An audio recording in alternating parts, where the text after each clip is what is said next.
due to the nature of this program. Listener aggression is advised.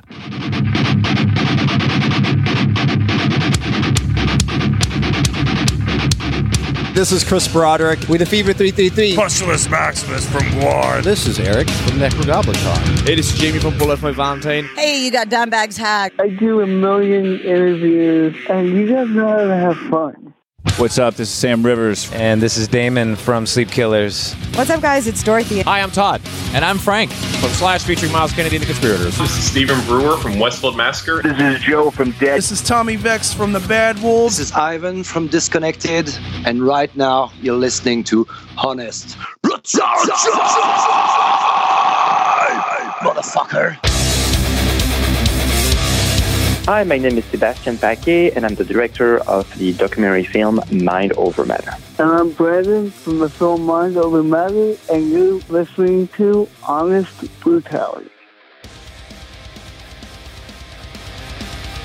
Hello, everybody. Welcome to Honest Brutality. This is the show that is all things rock, metal, and stuff that doesn't suck. I'm your host, Evil, and I'm joined by my co-hosts. This is Big Sloppy. Hey, guys, it's Rebel. We have been excited to have this next guest on, actually next pair of guests. This all started for us back in 2016 when we met a young man named Brandon Mendenhall at Aftershock Festival, and they were fresh off the stage from their performance on the main stage. Right. The energy is just like pouring out of their sweat. And little did we know. Right. What was really going on? And this last year, we come back to Aftershock, and lo and behold, there's Brendan again, and he has in tow another new friend of the show, Sebastien Paquet. So Sebastien and Brendan, welcome to the show. Thank you so much. Thank you for having us again. Absolutely. We're actually excited about this. And the reason that we have you guys on the show is there's actually a documentary out that Sebastien fashioned together regarding Mr. Mendenhall here. Sebastien, take a moment. Just give a little outline of what we're dealing with here. So the film is called Mind Over Matter. It is a feature documentary film about Brandon's life story, pretty much guiding you through his entire life from birth to today. He was born with cerebral palsy. His entire left side was paralyzed, and he managed to rehabilitate his left hand through the power of music and by teaching himself how to play the guitar. So the film chronicles his entire life and how he managed to overcome his disability through the power of music. And quite a lot of obstacles, Brandon, that you had. If you guys don't mind, let's start out from the beginning. You know, you had cerebral palsy, you were going to school. One of the things that absolutely just crushed my soul for you was just all of the bullying that went on. And sometimes you would miss the bus on purpose just because you didn't want to have to deal with that. And society doesn't understand, right? So if you don't fit within the mold of normal, they don't understand and they don't know how to respond or to react. But just the fact of the matter, at that young of an age, that you were like, no, fuck this, I'm pushing through. So your quote was, if I'm the one living with this and I can get over it, why can't you? That was just beautiful. I was like, this guy's soul is amazing. Yeah, thank you. I mean, growing up in a trailer park in that south of Chicago, kind of almost at that point, it was more of a rural area than it's more city-like now. But when I was growing up, it was kind of rural, and kids were just brutal. Kids are still brutal, but I walked with a limp and I talked kind of funny, and people are like, "What's this dude's deal?" Right. Yeah. And like you said, if you don't fit a certain mold in society, then you're almost automatically outcasted. Yeah. And they targeted you, it seems like. And one thing you said that struck me, and I looked at my wife and I had tears in my eyes. Somebody actually put a leash on you and tied you to their porch. Is that right? Yeah, that's a true story. Like that messing around with the kind of bully of the neighborhood, what turned into like playing and chasing around and having fun quickly turned into like something not so fun and very tormenting. Yeah, no kidding. This kid was like 3 times my size, and he had some anger issues and some behavioral problems, and nobody could really get a handle on him, and he took his anger out on me. Yeah, that's terrible.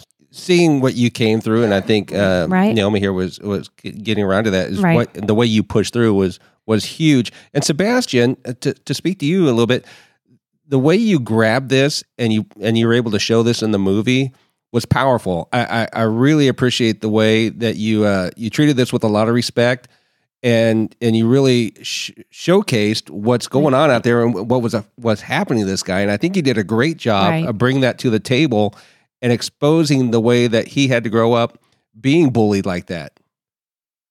Thank you so much. That means a lot. We went as far as traveling together back to Illinois. Obviously, I live in Los Angeles, California, and so does Brandon nowadays. But we really made it a point to travel back to Illinois, to really go back to his surroundings, like the actual trailer park in which he grew up in, and to meet with, the high school teachers and his grandmother and his mother and his, friends from back in the day, for them to really be able to tell us what went down back then, some 30 years ago, for the viewer to really feel like they were a part of the story. That was my point from the beginning. I really wanted the viewer to feel like they were really, really, really close to Brandon, and that they were walking beside him throughout his entire life, or limp beside him. Right. I would say you did a great job, too. Absolutely. Yeah, mission accomplished. And there was all kinds of things. This thing is like an onion. There's all these layers to the story. Right. I guess everyone has a lot of facets to their story, but you did a really great job of bringing Brendan, and Brendan did a great job of coming to light with all of these different things. There was things you discussed in there that I had no clue about, and all the things that I had read, all the things that I've seen, like addiction. Right. I didn't know that I was blown away, another actually, facet of your struggle, Brendan. Right. Do you think that you would be as strong as you are now had you not gone through that? No, I wouldn't be the person I am without, first and foremost, having cerebral palsy like I do, and going through each trial and tribulation like I have. I've pretty much fell into every pitfall that LA have had to offer, and there's a bunch of them here. But I wouldn't be the same person having not gone through those experiences. And, the whole drug thing, a lot of it was just growing up and figuring out who I was as a person and who I wanted to be, and, dealing with the physical and emotional pain and the struggles I've been through and in my younger years, and was continuing to go through, trying to find myself as a person and a musician, and kind of who I want to be in life. I don't want to put words in your mouth, but I think part of that too is wanting to belong. If you're trying to be a successful musician and trying to make it in LA, you're trying to belong with the other guys, you know what I mean? But that, it doesn't mean that doing drugs is cool by any stretch of the mean. It really is. It really isn't. Right. It's going to fuck up your life. That's what it's going to do. Nothing else. And that's exactly why I kind of strayed away from saying it like that. It's like, being 21 years old, which was, I was 21 when I went through all that stuff. So, 21-year-old kid just moved to LA, and, of course I have a disability. The last thing I wanted to do was be at this major recording studio and kind of put myself on the outside. So, of course, people ask, hey, you want to do this? You want to try that? I wasn't sticking needles in my arm, so I guess that was kind of my boundary. Yeah, your hard limit. Yeah, no kidding. You know, So, go ahead. So you know, I mean, I don't want to blame it all on like, oh yeah, just because I wanted to be a part of the industry. It was definitely part of it, and I think LA embellishes, you know, drug use and Hollywood and the coolness of, you know, all the cool kids get high or whatever. But, you know, having gone through it, once you really dig into it, you realize that's not the truth. That's all the hype. Yeah, that's very true. And you know, this film is definitely about overcoming. So it's about overcoming your physical limitations, overcoming, you know, trying to become a successful musician. It's difficult by itself to begin with. And it's also about overcoming addiction struggles. It's a minor part of it, but it's part of the story as well.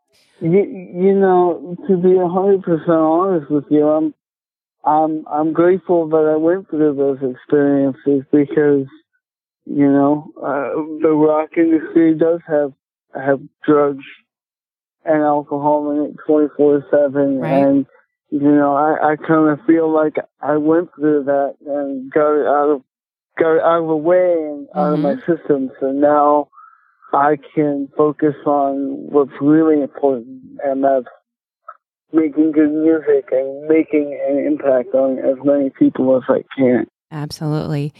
You know, Brandon, through this whole movie, you know, we feel like we know you so personally now. First of all, thank you so much for being so vulnerable and opening up to everybody who is going to watch this documentary. I know that some of the stuff probably wasn't easy for you, but we had to get the whole picture to see who you've become today. And I just have to say, throughout the whole movie, throughout your whole life, just from, you know, me looking at the movie and knowing as little as I do about you, is that you, from birth to now, to today, you have had every single opportunity to throw your hands up at the world and say, you know what, fuck it. Because, you know, you were born with a cerebral palsy. You had the passion for music. Your grandfather wasn't really supportive of that. You went through the drug addiction. You've had multiple surgeries, the car accident. I mean, there's so many things, just so many negative things that a normal person probably would have said, you know what, I'm just going to set this aside and do something else. Your strength is that of a gladiator. And you know what? You're my hero. I don't have nothing to complain about in my life. Thank you. That's huge. And trust me, there's times in my life when I still go through things, and I find myself going, what the hell do I keep doing this for? Like, what's the point? Right. What's why is it so important to me to be a monument for other people? Right. But I guess therein lies the answer. That's what keeps me going. I think, you know, when I get discouraged, it's because I know, especially now, I know other people are watching and, you know, have taken interest in, you know, what I'm doing, and if I can continue to inspire and push people forward, then that's more than enough for me to keep pushing. Right, you're gaining strength from it. I was saying earlier that this film was about overcoming, but it is definitely about overcoming and inspiring. This is a really beautiful underdog story that will inspire anyone who watches it, whether you like rock and roll music or not. For that matter. Agreed. Absolutely. Hey, Sebastien, I'm wondering, how did you meet Brandon? How did you come across this story, and what made you say, you know what, we got to put this on film. We got to get this story out there. I was born in Paris, France, and I moved to beautiful Los Angeles, California about 15 years ago now. And the very first week that I landed here, I went to a corn show and I met Brandon there. I was this really, this French guy with this very thick French accent, even thicker than now, believe it or not. I met Brandon, who was this, kid with his own, limitations and stuff, and who sounded weird, just like me. It wasn't an accent for him, but he, because of his speech. And I don't know, he had a gigantic dream as well, and we just bonded right away. We became friends right away, and we just started building that day 15 years ago a very long friendship, and 10 years deep into that friendship, we were just like, I was switching my career from a stills photographer on tour with bands and stuff to, videography and documentary filmmaking and really storytelling and stuff. And I was trying to find an interesting subject for my first feature. And I was like, I'm so stupid. It's been in front of me this whole time. Brandon has the most amazing, the biggest underdog story ever. Right. I don't care if you like rock music or not. You cannot beat that story. It's absolutely, I feel for the guy, don't get me wrong, but it's absolutely beautiful in the way that he managed to overcome everything. So, agreed. 10 years into deep into our friendship, we just decided to build this alliance. And I was like, listen, dude, I'm going to be following you around pretty much every day for the next 2.5 years. Just do what you do. Open your heart, and the viewers, once everything is said and done, are going to relate to you and be so inspired by your journey. It's going to change your life. Yeah. And it definitely has. I know it changed mine for sure. Yeah, you know what? I think he's changed ours too. I think you've done that with this film. In fact, spoiler alert, you're gonna cry. Yeah. if you're listening to this movie, or if you're listening to this show right now, I didn't cry. I'm sure you probably did. It did. It made me tear up. It was wonderfully done. And I guess in that light, you come to Brandon, and you come and you say, "I'm going to be with you every day. We're gonna do this thing." What was that like for you guys? Was that a huge challenge? How long did it take to kind of fall into forget the cameras here kind of mentality? And how did you stay on track, Sebastien, with knowing what you wanted to capture, or were you just letting it run 24/7? We had a plan from the beginning. We started this whole thing by doing a pre-production meeting that was supposed to last an hour. And believe it or not, it did last 8 hours. Nice. Wow. I'm a very long-winded person. If you haven't figured that out. I love it. So we laid everything out, and, from birth to today, like everything that he has gone through and what to me were the highlights and how did I want, obviously we had 30 years of his life to document, to show, but we needed to find archival footage, archival photos, and to try to find those very important people in his life back then to interview so that they can tell us what happened back then. It was a lot of work, I can tell you that, but it definitely paid off. I don't know, you can jump in. I guess looking at the whole process, hindsight now, I guess I'm pretty lucky that I didn't make too many enemies that we could kind of delve into my past, and I must have been a pretty likable guy because everybody that we kind of asked to be a part of, even the ones I didn't get along with that well, kind of came to the plate and said, you know what, dude, I'll help you out and be a part of this. And, so we were lucky in that regard. I think the film is what it is, and it came out beautifully the way that it did, because it started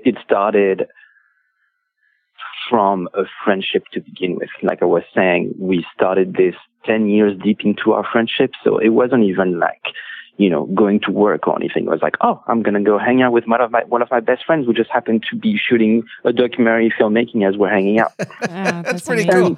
And Sebastien, he was right.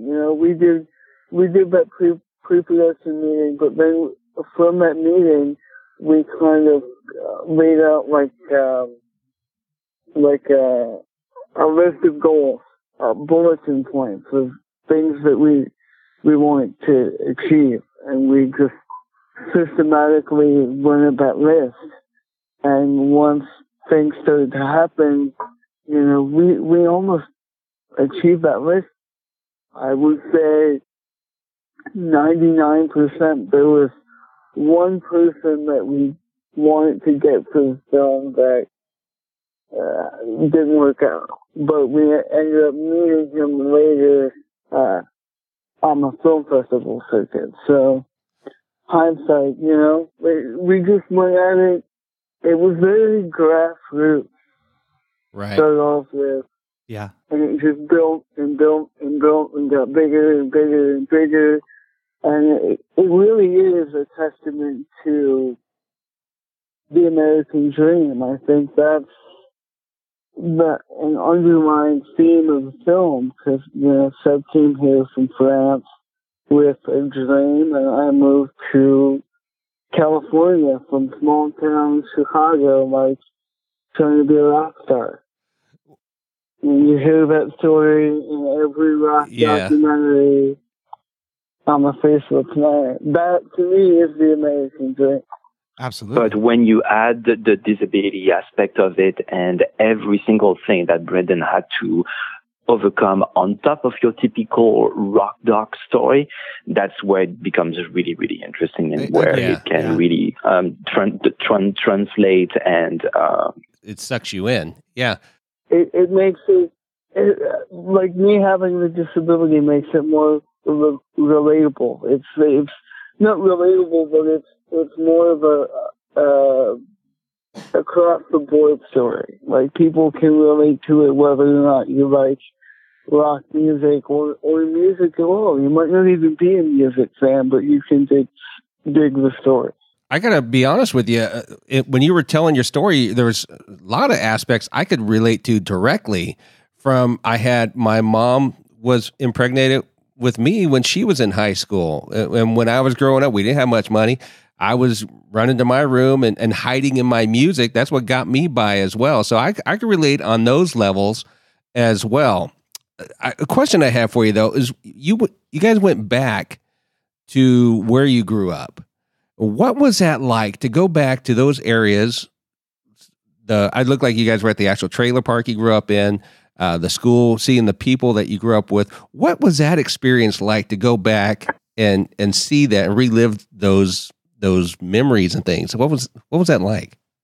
It was interesting for me to go back and see how more deteriorated the area had become. The area has definitely gotten worse in terms of condition and crime, and it was a little nicer when I was growing up, so that kind of added to the aesthetic of, he came from a trailer park that was rough.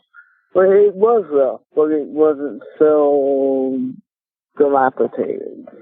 And, as far as reconnecting with all the other people, going to my high school and walking through the high school and telling my story, and kind of coming from LA and going back and being a success story when everybody thought I would never make it out of this town to begin with, and I would never, ever make it in Los Angeles. And to finally come back and be like, check this out. I got a movie, I got a band, I have a record. Like, what's up? What's up now, suckers? Look at me now. Look at me now. I got a tan. A lot of it was gratifying like that, because, even today, right now, people don't expect anything much of anything from someone with a disability. Right. Like you said, I could just throw my hands up and say fuck it, and go back to using drugs and living off of government aid and not do anything with my life, and nobody outside of my friend zone, like the people that I know that are a part of my life, nobody would give a shit. Yeah. Because that's just how society kind of, they put people with disabilities and afflictions to the side. Right. Yeah, they do. And people don't pay attention. They don't care. Right. No, I totally see that. You know, you were so inspiring. You were so inspiring. And even just like the folks, you know, the gal that you guys went over to their house and did the acoustic set for her, and she has cerebral palsy. And then you see you out there with the gentleman in the wheelchair. I mean, like, you are inspiring people with disabilities, people without disabilities. You're just the full package here, man. But speaking of inspiring and inspirations, so Korn was your biggest inspiration and your drive through your passion to get to where you are now. And I tell you what, seeing Monkey and you throughout the documentary, the beginning, you know, you just meeting him and then meeting up with him and then giving him your guitar and then going into the studio, to the moment that you stepped off stage at Aftershock, that's where the tears flooded for me, is when he was like, "I'm so fucking proud of you." And I was just like, I was choking up. I was like, here is this guy that who inspired you to do what you did. And he's telling you that he's proud of you. And that was just such a huge moment. And I'm sure that was just such a huge moment for you too, the whole thing. I think that in particular has been one of the most, if not the most rewarding part of this whole process. And I've gotten to relay the message back to those guys, where, you know, my grandfather and you know, when I was growing up, my parents and family, they never really told me that they were proud of me, but I have a whole documentary film based upon my life where I have Monkey and Hen and Jonathan from Korn, the guys that were the superheroes on my posters on my bedroom wall. You know, they came to life, so to speak, and you know, they all told me that they're proud of me, and it's in the movie, and I appreciate that more than I think anybody. Well, here's another one for you. Us here at Honest Brutality are so fucking proud of you. Absolutely. In fact, you know what? We're proud of Sebastien too, because I got to tell you, you told this story so well, man. We've been looking forward to this since we talked to you, and we finally got to see the screener, and we got the chance to sit down and talk to you. And Sebastien, seriously, hats off, sir. People are going to love this film. If they don't know what they're looking for. This is a great piece of work for your first feature. Thank you so much. That means the world to me and to us, obviously. We are releasing this film on January 25th. We are lucky enough to be distributing this film with Sumerian Film, which is the film division of Sumerian Records, the highly successful independent record label, which has, you know, Asking Alexandria, Jonathan Davis from Korn, and so forth on their roster. So yeah, January 25th, that's when the movie comes out. We cannot wait for everyone to watch it and to hopefully be inspired by it. Absolutely. I know that you've known Brandon for a long time and that you've been very close to this project, but stepping back and looking at it, what was your favorite part of it? What's your favorite part of the film, making the film, the whole process? You know, that scene of, chapter, actually, should I say, that whole chapter of Brandon and Monkey from Korn getting in a recording studio in Hollywood together and taking one of Brandon's demos and bringing it to life and embellishing it together as a duo, with Brandon taking the reins and telling James what to do, more or less. It was absolutely breathtaking. I've been working with the band Korn as their photographer and videographer for 11 years now. And I've seen Monkey collaborate with many people, but that session right there in that studio that day a few years back, it was really something, let me tell you. And once you do watch it on the film and you see Brandon guiding everyone through building this song together, it's really something. I can't wait for everyone to watch it. It was a special moment. And for me to be behind the camera and to be documenting it, it was beyond special. I've been in the studio with Korn time and time again. But that day, it was so special. Some energy. Yeah, there was something there for sure. It was breathtaking. Hey, Sebastien, behind the camera, I mean, us and just watching the movie, they've already, Naomi's already expressed, we had tears in our eyes through many parts of this for various reasons. For, we're so happy you got tears sometimes. Yeah. Some of the stories are heartbreaking and you get tears sometimes. You behind the camera, did you ever find yourself having to wipe away tears while you're putting this stuff together? Well, I don't want to give away too much of the film because I want people to enjoy the story as well. But there's a particular moment towards the end where Brandon embraces his grandmother and his mother back in Illinois when he goes back to his hometown to celebrate something.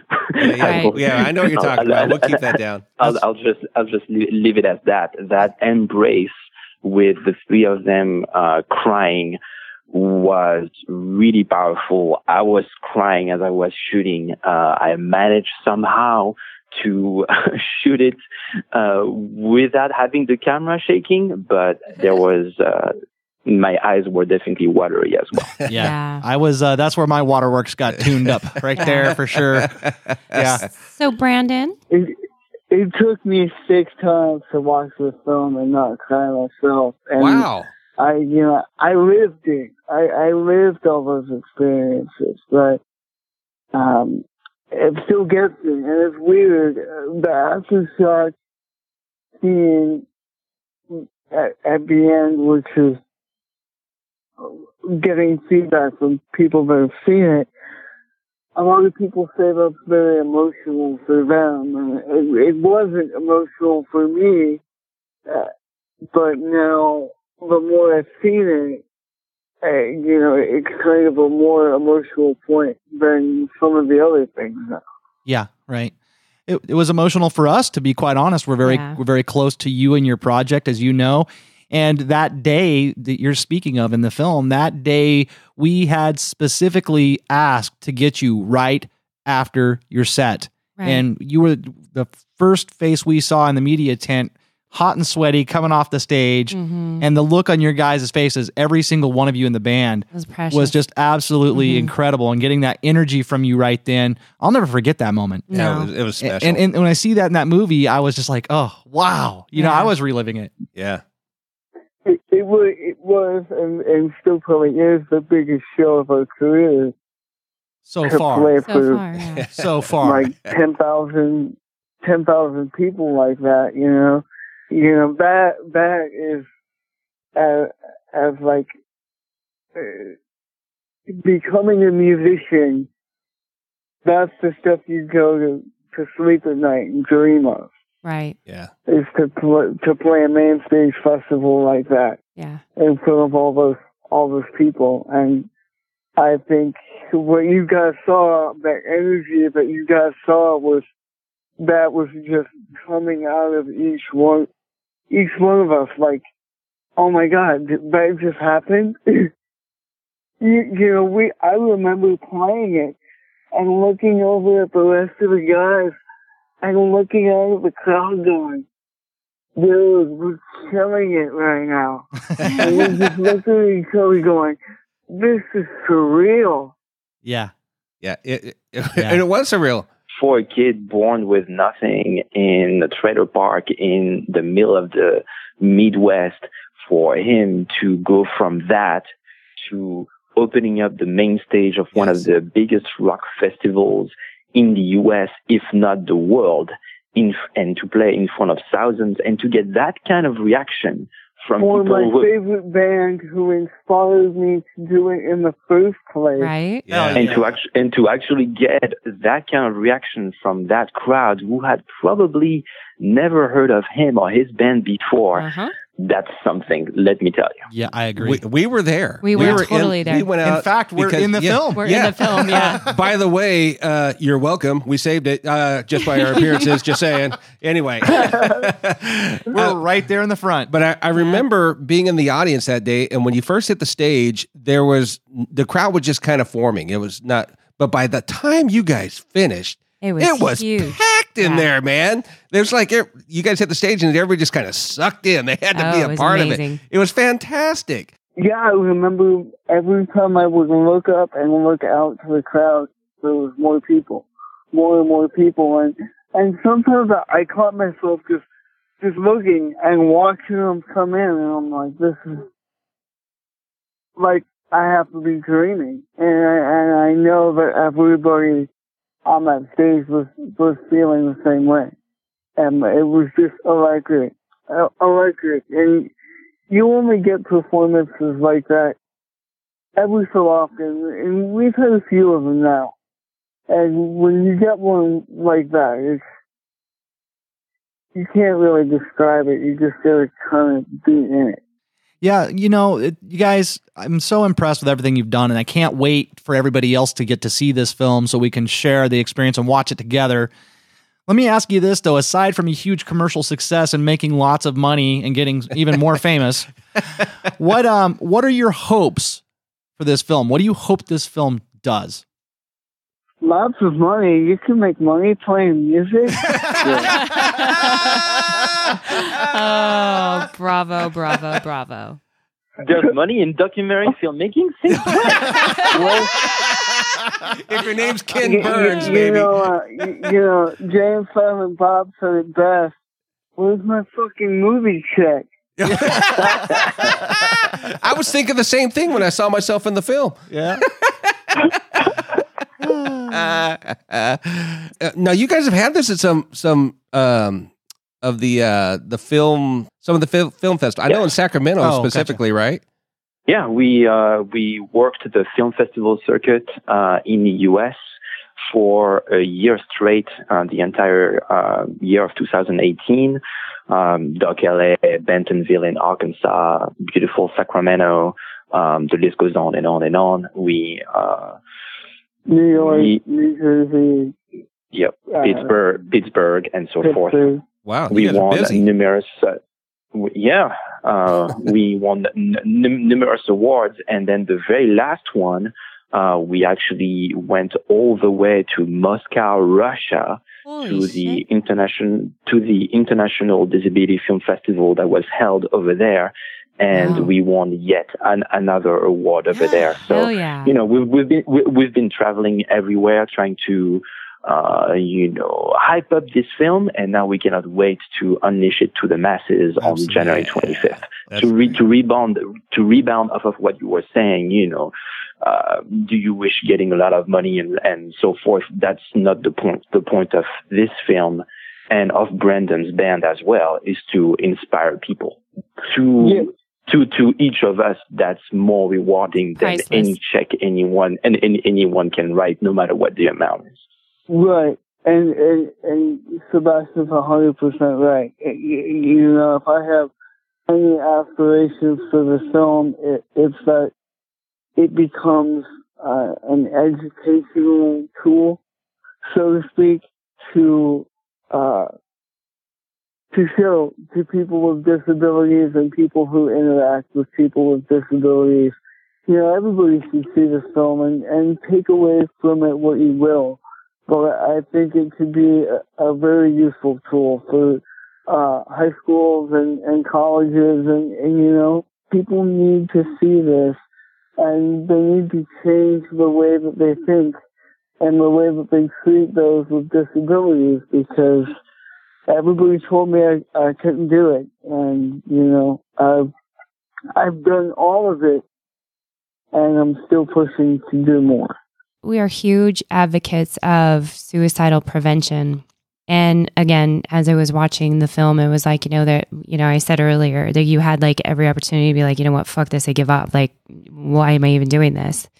And unfortunately, some of the stuff and a lot of the stuff that you've gone through, a lot of people, especially, like with mental illness or whatever, will take their lives over that kind of stuff. So from you as an inspirational person, if somebody out there listening right now is struggling with thoughts of suicide or something like that, what would your message be to them?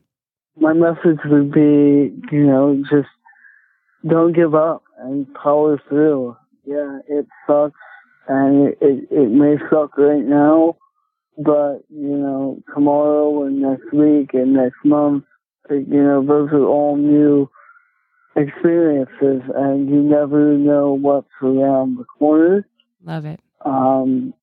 If you choose to check out today. Life has so much to offer, and if you think there's a huge obstacle in front of you, there's always another way to go around it. And this is exactly what Brandon did. Yep. Everyone thought that he would never be able to pick up an instrument, be able to hold it, and be able to play it and be successful playing it. And he found a workaround, and he found another way around it. That's a way to approach life as well. If you see an obstacle in front of you, just try to find a workaround. As difficult as the task may be, there is always another way. I mean, to kind of use you guys' show, if you want the honest brutality of it all, like when I was struggling to find a way to play the guitar, I could have killed myself over that. Yeah. I remember being so depressed and down about it. And, I would have friends of mine that would come over and like pick up my gears and plug into my amps or play my guitars, and they would just, basically cut my head in old blues terms, where somebody else plays your instrument better than you. Right. Yeah. Yep. And, that was hard. That was hard and heartbreaking and so depressing for me to go through that. And, but I chose to take another avenue. Yeah. I was like, no, if I can't do it this way, I'm going to figure out how to do it. Thank you. I appreciate that. You're inspiring a lot of people. I want to share something with you, Brendan. My wife has an uncle who has cerebral palsy, and he's deaf on top of that. And you mentioned in the movie about being, one, you got a higher education. You went to school in Florida. But two, you have a full-time job outside of being a rock star. You said something to me at the festival, matter of fact, something about being a weekend rock star. I can't remember what the quote was, but it was hilarious. But two of the people that inspire me most in this life right now are people that have cerebral palsy. That's my wife's uncle, who's never been without a job. To this day, he could retire, but he refuses to because he doesn't want to have to rely on anybody else taking care of him. And yourself. I can relate. Yeah. It's amazing to me. I think it's even mentioned in the movie that 15%, I can't remember at all. Anyway, you relate to how many people are capable. And only 15% of the disabled population, and I think when we filmed that in the year 2015, were employed. Hopefully, the percentage now in 2019 is a little higher, but in 2015 it was 17%. Right.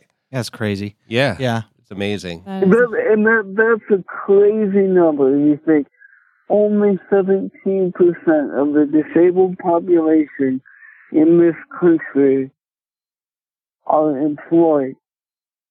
And to society's terms, that means active members of society. Right. Yeah. Yeah. And the cause of this number, let's be honest, unfortunately, is stigma. Oh, yeah. And discrimination. Yeah. And discrimination. I would and agree. For sure. Yeah, and ignorance. I'll tell you one thing we didn't get a chance to touch on in the film. Maybe it's implied, maybe it isn't. But it was rough for me in Illinois, when I was growing up there. And part of the reason why it was rough for me, and part of the inspiration behind me picking up everything I owned and moving across the country was I couldn't find work in the town that I was living in. Nobody would give me a shot. Wow. I worked for McDonald's actually. I worked for them for like 3 years. But they were only giving me like between 5 and 8 hours a week. Oh, wow. Yeah, it's not even worth At like having. minimum wage. So figure who the hell can live off that? Right. You can't even live off minimum wage full time. Right. It's true. Right. The film is going to come out on the 25th. We're going to be right in front of it with this. And how can people find it and go see it? You can pre-order it now at mindovermatterfilm.com. And it's going to be released on the 25th, but you can pre-order now on iTunes via mindovermatterfilm.com. Was there anything that we didn't talk about today or discuss that you'd like to? Just be on the lookout for new music from my band in 2019. Yay. Hopefully we'll have some new tunes and some more tours, and hopefully some more festivals of which you guys might be able to interview us at. Yeah, absolutely. Well, I'll tell you what, if you do have new music that you're going to be releasing, hit us up because we would love to talk to you all about that and nothing else and help you promote that. So when you get ready to do that, give us a jingle. Thank you. That's huge. Thank you very much. You bet. Thank you so much for all the support for Brandon's band and this film. It really means a lot to us. And we cannot wait to share this film with everyone on January 25th. You guys keep killing it out there. It's amazing what you're doing. Yeah, you're doing God's work, guys. It's really inspirational. Thank you so much. Thank you. Truly cool guests right there. Amazing. Wow. Absolutely amazing. You know, something that I had mentioned to Rebel when we watched the film, one of the first things out of my mouth was, regardless, disability or not, the guy's an inspiration. Just his drive alone. He really, he should inspire anybody. Yeah. Whether you're perfectly normal or you're missing all of your limbs, it doesn't matter what, your condition is. The guy, his spirit is amazing. Yeah. Yeah. He made the mention that what normal kids would do. He is normal. Yeah. Okay. He's not abnormal. He just has a disadvantage physically. Okay. And I think people will see that and realize that in watching this film, that there's nothing you can't overcome if you want to bad enough. Yeah. There really isn't. And to see the struggles that this young man went through and the bullying, and what it really killed me to see the bullying, because where we stand with the Bands Against Bullying, and to see him come through that, and to see him come through all the other obstacles in his life. And I think you nailed it, Rebel, when you brought that to light. It's amazing. It truly is amazing, because not a whole lot of people in this world can do that. It's very few. No, absolutely not. No, he's definitely an inspiration. I am so glad that we went to Aftershock 2016. I'm so glad that we got them hot off the stage.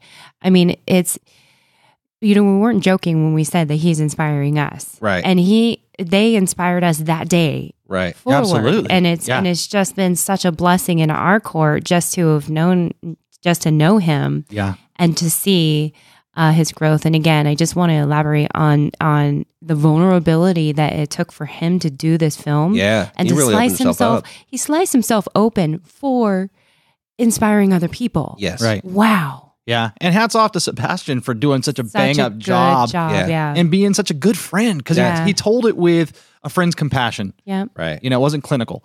So I guess what we're saying here, folks, is we're giving Hide the it 2 movie. thumbs up. Yeah. From Evil. Excuse me, six thumbs up around the table. There we here. go. We got There we six go. thumbs up. Go see this film. We're not kidding. Not just because it was on our show. And if you want to get a little deeper into it and know a little bit more, go back through our podcast archives and listen to the 2 different conversations we've had with Mr. Mendenhall and kind of maybe do that before you watch the film real quick. Yeah. You got a few days before it comes out. I think you should. I think it's required listening. I think so. Thanks again for tuning in to Honest Brutality, folks. We really appreciate you. So come on over and check us out on all of our socials. We're on Facebook, Instagram, and Twitter. And wherever you're listening to the podcast, whether it be on iTunes or Spotify or Google, if you're able to leave us a rating and review, please do so. It means a lot to us and it helps us out. Come over to honestbrutality.com and check us out. That's all things Honest Brutality all of the time. You can find out what we're up to. And it has all of our information, such as our radio shows. We have one on Rock Rage Radio on Saturdays, 4 p.m. Eastern to 6 p.m. Eastern. So come on over to Rock Rage Radio and check us out there. And or you can listen to our show on Tuesday nights. Yeah, Center Stage with Honest Brutality, where we talk to bands much like this.